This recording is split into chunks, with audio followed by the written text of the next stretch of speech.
Hello বন্ধুরা, তো চলো আজকে যাচ্ছি বাজারে, সঙ্গে তোমাদেরকেও নিয়ে যাই। তো বাজারটা ঘুরিয়ে দেখিয়ে আসবো, আর তোমরাও দেখবে কেমন আমাদের বাজার। তো দেখো বেরিয়ে পড়েছি, আর কি সুন্দর চারপাশটা সবুজ, তাই না? আর ওই দেখো দূরে দেখা যাচ্ছে বাজার, চলে এসেছি।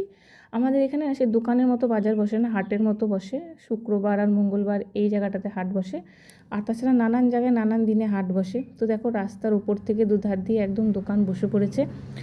আর এদিকে আমি দেখো রাস্তার ভেতর দিয়ে চলে এলাম। এদিকে দেখো কত কাঁঠাল, সবজি, শাক পাতি সব নিয়ে বসেছে। কিন্তু ফার্স্ট যেটা যাব সেটা হচ্ছে মাছের বাজার, কারণ মাছটা আগে নিয়ে নিই, তারপরে সবজিগুলো নিই, কারণ মাছের বাজারে খুব ভিড় হয়।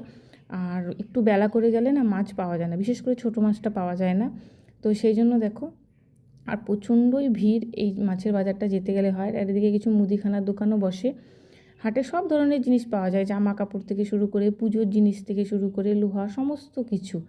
এদিকে কিছু ফল শাক সবজি। তো দেখো সব ঠেঙিয়ে চলে এসেছি মাছের বাজার। কি সুন্দর জ্যান্ত জ্যান্ত সব শিঙি মাছ, মাগুর মাছ, শোল মাছ সমস্ত কিছু পাওয়া যায়।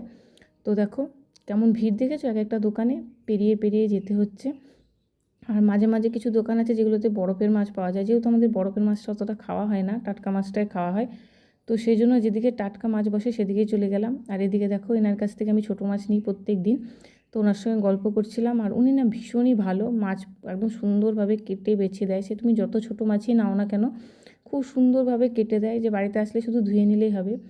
তো দেখো এরপর মাছ টাছ নিয়ে বাড়ি ফিরছি। আর রাস্তায় দেখো কত আলু, সব গাড়ি ভর্তি করে করে একদম স্টোরে ঢুকিয়ে দিচ্ছে, মানে বোঝাই যাচ্ছে এবার আলুর দামটা বাড়বে। তো চলো টাটা, বাড়ি চলে এসেছি। কী কী বাজার করলাম